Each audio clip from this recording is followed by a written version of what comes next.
After the J-35 came out of nowhere, international intelligence analysts unexpectedly found that the production of the J-15 carrier aircraft has increased rather than decreased. Behind the seemingly unusual, what exactly does the PLA have in mind? The latest report from intelligence analysts shows that China is likely to expand the production scale of the J-15 series of carrier aircraft this year, and the annual production may have exceeded 40 units. The emergence of this trend of increased production will significantly increase the overall combat power of China's naval aviation, which will in turn change the pattern of sea and air power in the Western Pacific and even the entire Indo-Pacific region. Because until 2023, a large number of open-source intelligence also analyzed that the PLA is equipped with only 60 to 70 J-15 fighters, the average annual production is even less than 10. The number of aircraft carriers in the Chinese Navy is too small, with only 2 in service, Liaoning and Shandong, at the same time. Due to the size of the tonnage,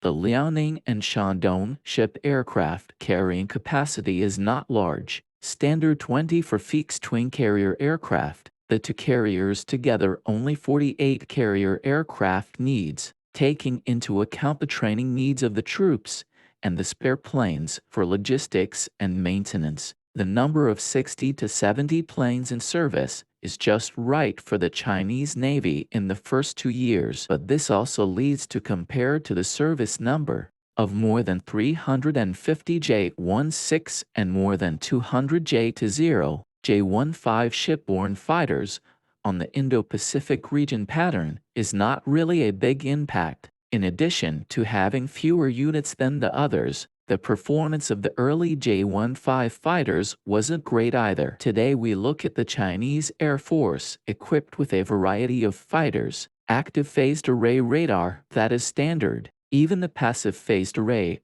radar Su-35 fighters cannot be on the stage now. However, the early J-15 fighters are flat-slit radar, plus the performance of various avionics systems on board today has been obsolete. The whole aircraft combat capability has not kept up with the development trend of the war. In the case of the new type of carrier aircraft will be introduced soon, even if the troops have more carrier aircraft needs, they will not rush to fill, but wait for the new type of perfect and then one step to complete the iterative upgrading. Here the new model refers to this year's China Airshow officially unveiled the J-15T shipboard fighter and J-15D shipboard electronic warfare aircraft. These 2 types of shipboard aircraft are now replaced with active phased array radar. The internal avionics has also been fully upgraded.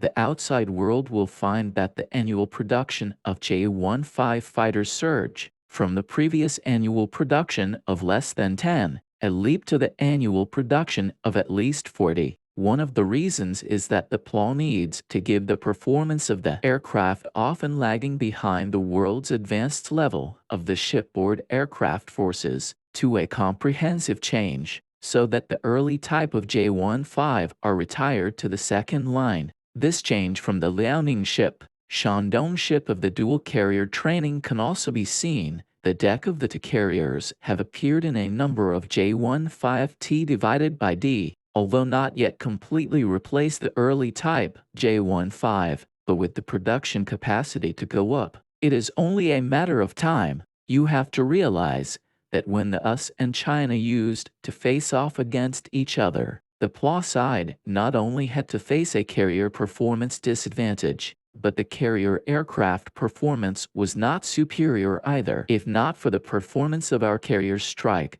group's escort ships is better than the U.S. Army, the activities of the U.S. aircraft carriers in the waters around China would be even more rampant than it is now, but not anymore. The new J-15T divided by D has allowed the PLA to pose a countervailing force to the US divided by 1/8 E divided by F in terms of carrier performance. together with the soon-to-be commissioned J-35 carrier fighters, as well as the Fujian ships. The gap between China and the United States in aircraft carriers and shipborne aviation power will be shortened to a level visible to the naked eye, and it is not an exaggeration to say that it will change the pattern of sea and air power in the Indo-Pacific region. Of course, more than the increase in annual production, how long the PLA will maintain this capacity and whether it will further expand, it is also a topic of concern for the outside world.